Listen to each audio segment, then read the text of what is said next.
నమస్తే, welcome to prime nine. Come to the point. ఈ రోజు మన కమ్ టు ద పాయింట్ కార్యక్రమంలో మనం మాట్లాడుకునే పాయింట్ ఏంటో తెలుసా? జనసేన అధ్యక్షులు పవన్ కళ్యాణ్, డిప్యూటీ సీఎం అయినటువంటి పవన్ కళ్యాణ్ గారి యొక్క మిసెస్ అయినటువంటి సతీమణి అయినటువంటి అన్నా లెజినోవా గారి గురించి ఖచ్చితంగా మనం మాట్లాడుకోవాలి.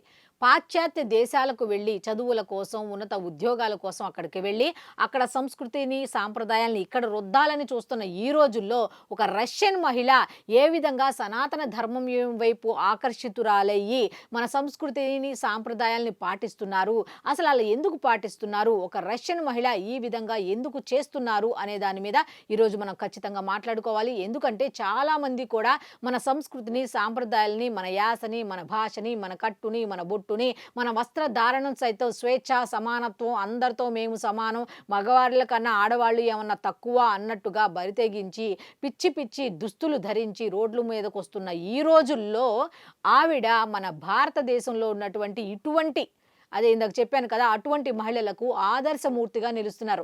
అది ఏ విధంగా ఏంటి అనేది మాత్రం ఖచ్చితంగా మనం మాట్లాడుకోవాలి. ముఖ్యంగా సనాతన ధర్మం గురించి ఆవిడ ఎంత గౌరవంగా దేవాలయాల్లో పూజలు చేయటం గురించి కానీ, ఆవిడ యాస గురించి, భాష గురించి, మొత్తం మన కట్టుబాట్ల గురించి కూడా ఖచ్చితంగా మాట్లాడుకోవాల్సిన అవసరం ఉంది. కాబట్టి ఈరోజు ఆవిడకి మనం భర్తకు తగ్గ భార్య అన్న టైటిల్తో అయితే ఈరోజు మనం మన కమ్ టు ద పాయింట్ కార్యక్రమంలోకి వెళ్ళిపోదాం. డిప్యూటీ సీఎం పవన్ కళ్యాణ్ గారు ఉప ముఖ్యమంత్రి పదవిలో ఉంటూనే సనాతన ధర్మానికి సంబంధించి ఏ విధంగా మనం గౌరవించాలి, ఏ విధంగా అటువంటి కార్యక్రమాల్లో పాల్గొనాలి, ఏ విధంగా భారతదేశ యువత యొక్క శక్తిని మన సనాతన ధర్మానికి లింక్ చేస్తూ ఖచ్చితంగా మీరు మన సనాతన ధర్మంలోని గొప్పతనాన్ని తెలుసుకోండి అంటూ ఎక్కడ ఏ ప్లేస్ అయినా సరే, మన రాష్ట్రమే కాదు పక్క రాష్ట్రాల వాళ్ళు కూడా పిలిచినా సరే ఈ సనాతన ధర్మం అనంగానే ఆయన ఏ విధంగా ముందు ఉంటున్నారు, అదే మార్గంలో ఆయన సతీమణి అయినటువంటి అన్నా లెజినోవా గారు కూడా మన సంస్కృతి, సాంప్రదాయాలను, మన సనాతన ధర్మానికి సంబంధించిన కట్టుబాట్లను గౌరవిస్తూ ఆవిడ కూడా ముందుకు వెళ్ళిపోతున్నారు. ప్రతి దేవాలయానికి వెళ్ళినా కూడా ఆవిడ కట్టు బొట్టు చూస్తే నిజంగా ముచ్చటేస్తుంది. ఒక రష్యన్ మహిళ ఎంత స్టైల్గా ఉండాలి, ఆవిడ స్టైల్గా ఉంటారా? ఆవిడ పద్ధతి చూడండి ఎంత బాగుంటారో, చూడముచ్చటగా ఉంటారు. ఆవిడకి తెలియని స్టైల్సా, ఆవిడకి తెలియని పద్ధతులా? కానీ నేటి కాలంలో ఆడపిల్లలు ఏం చేస్తున్నారు, చదువుకోవటానికి, ఉద్యోగాలకు వెళ్ళి అక్కడ ఉండి అక్కడ నుంచి ఇక్కడికి వచ్చి కనీసం ఇక్కడికి వచ్చినప్పుడైనా సరే మన సంస్కృతి, సాంప్రదాయాలను గౌరవించాలన్న ఇంగిత జ్ఞానం లేకుండా ఇష్టం వచ్చినట్లుగా దుస్తులు ధరిస్తూ దేవాలయాలకు కూడా అటువంటి దుస్తుల్లోనే వెళుతూ ఎంత అసభ్యంగా ప్రవర్తిస్తున్నారు రీల్స్ చేస్తూ. ఒకసారి మీరే ఆలోచించుకోండి.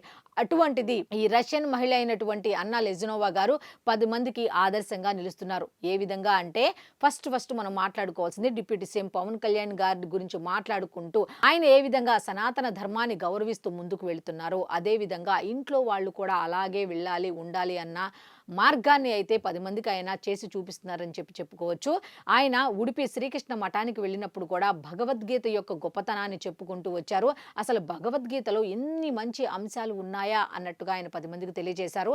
అక్కడతో ఆగలేదు. తర్వాత ఈ మహారాష్ట్రలో జరిగినటువంటి గురుతేగ్ బహదూర్ షహీద్ సమాగంలో కూడా పాల్గొన్నారు. సతీ సమేతంగా పాల్గొన్నారు. నిజంగా వాళ్ళిద్దరిని అక్కడ చూసిన ప్రతి ఒక్కళ్ళు కూడా 2 కళ్ళు సరిపోలేదు అన్నట్టుగా ఉంది. అక్కడ సంస్కృతి, సాంప్రదాయాలను గౌరవిస్తూ కూడా ఇద్దరు కూడా చూడముచ్చటగా ఇటువంటి కార్యక్రమాల్లో పాల్గొనటం అనేది నిజంగా చాలా మందికి ఆదర్శ దంపతులు అని వీళ్ళని చూసి చెప్పొచ్చు అని చాలా మంది అనుకుంటున్నమాట. వాళ్ళు విదేశాల్లో ఉన్నప్పుడు వాళ్ళ చిన్న కుమారుడికి ఒక పాఠశాలకు సంబంధించి ఒక చిన్న కార్యక్రమంలో యాక్సిడెంట్ అయితే ఆ యాక్సిడెంట్ నుంచి అతను బయటపడిన తర్వాత మొక్కు ఎక్కడ చెల్లించుకున్నారో తెలుసా? తిరుమల తిరుపతి దేవస్థానానికి వెళ్ళి చెల్లించుకున్నారు. అలా ఎవరైనా చేస్తారా? అసలు తలనీలాలు ఎందుకు సమర్పిస్తారు అంటే దేవుడు ఇచ్చిన దాన్ని దేవుడికే ఇస్తారు, నా అహంకారాన్ని నీ ముందు వదిలేస్తున్నాను అని చెప్పడానికి మాత్రమే ఇస్తారు. మరి అటువంటిది ఈ మధ్య కాలంలో ఫ్యాషన్కు పోయే ఆడవాళ్ళు ఎవరైనా ఈ విధంగా ఇస్తున్నారా? ఒకసారి మీరు చెప్పండి. అటువంటిది ఆవిడ ఇచ్చారు అంటే మన సంస్కృతి, సాంప్రదాయాలను, మన దేవుళ్లను ఏ విధంగా గౌరవిస్తున్నారు అనేది కూడా మనం ఖచ్చితంగా గుర్తు చేసుకోవాల్సిన అవసరం ఉంది. అంతటితోనే ఆగలేదు. ఇందాక చెప్పినట్టు మహారాష్ట్రలో జరిగిన కార్యక్రమంలో కూడా ఆవిడ పాల్గొన్నారు. అంతేకాకుండా ఇంకా చాలా సనాతన ధర్మానికి సంబంధించిన చాలా దేవాలయాల్లో పూజలు, పునస్కారాలు కూడా చేస్తూ సనాతన ధర్మాన్ని గౌరవిస్తున్నారు ఆవిడ.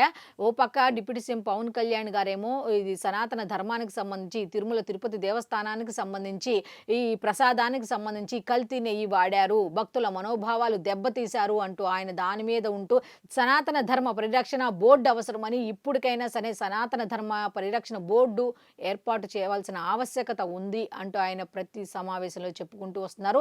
ఈ తిరుమలకు సంబంధించిన ప్రతిసారి ఏ ఇష్యూ వచ్చినా సరే ఆయనే గొంతెత్తి మాట్లాడుతున్నారు. ఈ విషయం మీద సనాతన ధర్మానికి మాత్రం ఎటువంటి అపచారం జరిగినా ఊరుకునే ప్రసక్తి లేదు. హిందువుల మనోభావాలు దెబ్బతినేలా ఎవరు ప్రవర్తించినా సరే ఊరుకునేది లేదు అన్నట్టుగా ఆయన సనాతన ధర్మానికి తన వంతుగా ఏం చెయ్యాలో చేసుకుంటూ వెళ్తూ కూడా ఆయనే కాదు వాళ్ళ ఇంట్లో వాళ్ళు కూడా ఈ అన్నా లెజినోవాల ద్వారా కూడా ఆయన కొన్ని రకాల కార్యక్రమాలు మొక్కులు చెల్లించడం జరుగుతుంది. ముఖ్యంగా ఆవిడేం చేశారు అనే దాని మీద ఈరోజు మనం కనుక మాట్లాడుకుంటే నిన్న తెలంగాణలోని వరంగల్కి వెళ్ళి అక్కడ భద్రకాళి అమ్మవారి దేవాలయంలో ప్రత్యేక పూజలు చేశారు. చాలా మంది కూడా ఆవిడ ధరించిన చీర గాని బొట్టు అవన్నీ చూసిన తర్వాత నిజంగా ఒక హిందూ మహిళ అంటే ఇలా ఉండాలి, ఒక రష్యన్ నుంచి వచ్చినా కూడా రష్యన్ సాంప్రదాయాలకి విరుద్ధంగా అలా ఉండాలి ఇలా ఉండాలి అని లేకుండా వాళ్ళ సంప్రదాయాలను ఆ విధంగానే అక్కడ గౌరవిస్తూ ఇక్కడికి వచ్చి భర్త మార్గంలో నడుస్తూ ఈ విధంగా మొక్కులు చెల్లించుకోవటం అనేది గొప్ప విషయంగా చాలా మంది చెప్తున్నారు. అయితే డిప్యూటీ సీఎం పవన్ కళ్యాణ్ గారు కూడా ఆవిడకి సంబంధించిన సాంప్రదాయాలను ఆచారాలను గౌరవిస్తూనే ఆయనకు సంబంధించిన సంస్కృతి సాంప్రదాయాలను గౌరవిస్తున్నారు. కాబట్టి ఆవిడ కూడా ఆయన మార్గంలో వెళుతూ ఆవిడ సాంప్రదాయాలు ఆవిడ గౌరవిస్తూ భర్తకు సంబంధించిన సంప్రదాయాలను కూడా గౌరవిస్తున్నారు అంటే నిజంగా నేటి కాలంలో భార్య భర్తలకు ఉండాల్సిన లక్షణాలు ఇవే. ఒకరికి ఒకరు అర్థం చేసుకుంటూ ముందుకు వెళ్ళాలి. ఒక భర్త ఈ విధంగా ప్రాణాలకు తెగించి బయటకు వచ్చి పని చేసుకుంటూ వెళ్తున్నారు అంటే ఆయన ప్రతిసారి కూడా పదే చెప్తూ ఉంటారు ఏమని, నాకు ప్రాణం మీద ఆశ లేదు, పోతే ఒకేసారి ప్రాణం పోతుంది అని చెప్పి మన ముందే పబ్లిక్ మీటింగ్లో ఇలా చెప్తున్నారంటే వాళ్ళు ఇంట్లో డిస్కస్ కూడా చేసుకుంటారు కదా. అయినా సరే పర్వాలేదండి ప్రజాసేవకి వెళ్ళండి అని ఆవిడ ఎంత సపోర్ట్ ఇస్తే ఆయన బయటకు వచ్చి ఆ మాట చెప్తారు చెప్పండి. భార్య సపోర్ట్ లేకుండా భర్త అనేవాడు బయటకు వచ్చి ఏ పని చేయలేడు మనశ్శాంతిగా అనేది ఖచ్చితంగా మనందరికీ తెలిసిన విషయమే. ఇప్పుడు డిప్యూటీ సీఎం పవన్ కళ్యాణ్ గారి వెనక ఆవిడ సపోర్ట్ నిజంగా చెప్పాలంటే ఉంది అని మనం ఖచ్చితంగా చెప్పుకోవచ్చు. ఎందుకంటే ఆయన అంత తెగింపుగా వచ్చి ప్రజాసేవ కోసం ఎక్కడ పడితే అక్కడికి వెళ్ళి కార్యక్రమాలు చేపడుతూ రకరకాలుగా అందరికీ విరుద్ధంగా వెళ్తూ ఇటు స్మగ్లర్లకు కానీ రాజకీయంగా లాభపడే వాళ్ళందరికీ కూడా విరుద్ధంగా వెళ్తూ ఆయన ఆ విధంగా ప్రాణాలకు తెగించి ప్రజాసేవలో పాల్గొంటున్నారంటే నిజంగా ఆవిడ గురించి మనం చెప్పుకోవాల్సిన అవసరం ఖచ్చితంగా ఉందనే నేనైతే అనుకుంటున్నాను. అందుకే ఈరోజు మన కమ్ టు ద పాయింట్ కార్యక్రమంలో ఆవిడ గురించి నేను ఈరోజు చెప్పడానికి మెయిన్ కారణం ఏంటంటే డిప్యూటీ సీఎం పవన్ కళ్యాణ్ గారి వెనుక మాత్రం ఈవిడ సపోర్ట్ ఖచ్చితంగా ఉంది అని నేనైతే అనుకుంటున్నా.